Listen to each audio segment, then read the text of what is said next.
ওরা জানতে চেয়েছে।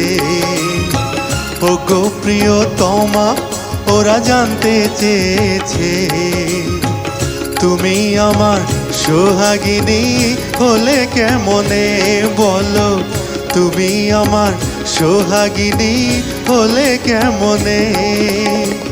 মনিহার পেয়ে কি বাঁধনের তরে কি, ছলনার ছলে কি, ক্ষণিকের ভুলে কি।